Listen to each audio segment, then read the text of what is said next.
तो स्वागत है आपका एक नए वीडियो में। आज हम लोग झारखंड की सिंचाई प्रणाली का अध्ययन करेंगे, यानी कि इरिगेशन सिस्टम ऑफ झारखंड।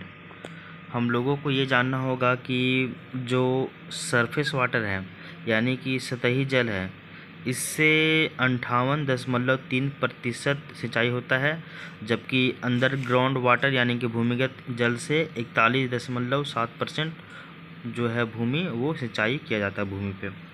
आगे देखिए, सिंचाई के साधन कितने हैं? 4 हैं।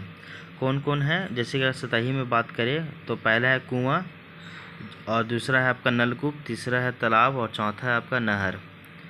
तो कुआं से 13% लैंड के ऊपर सिंचाई होता है। नलकूप से आपका लगभग 8.25 यानी कि 8.25% पे होता है भूमि पे सिंचाई। तालाब से कितना प्रतिशत होता है वो ज़्यादा नहीं, इसमें लिखा हुआ नहीं डाटा। नहर से भी बहुत अच्छा खासा परसेंट में होता है, उसे डाटा नहीं है।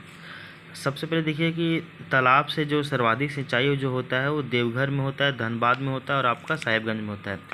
नहर से सर्वाधिक सिंचाई आपका पूर्वी सिंहभूम, सरायकेला खरसावां और आपका पलामू में होता है।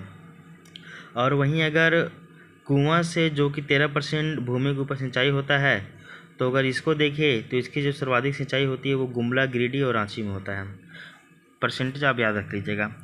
आगे देखिए, नहर सिंचाई परियोजनाओं को 3 प्रकारों में विभाजित किया जाता है।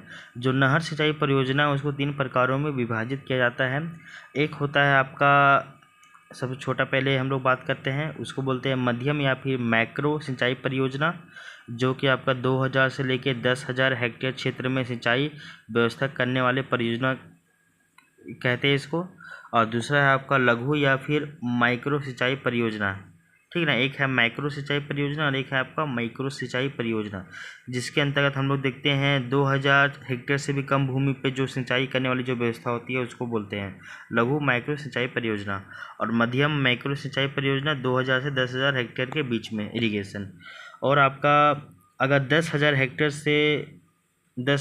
क्षेत्र से भी ज़्यादा अगर भूमि पर अगर सिंचाई हम लोग करने वाली जो व्यवस्था होती है, परियोजनाएं जो आती है, उसको हम लोग बोलते हैं बहुउद्देश्य परियोजना, यानी कि मल्टीपर्पज़ प्रोजेक्ट। अब हम लोग नेक्स्ट क्लास में देखेंगे झारखंड की बहुउद्देशीय नदी घाटी परियोजनाएं। ठीक है, धन्यवाद।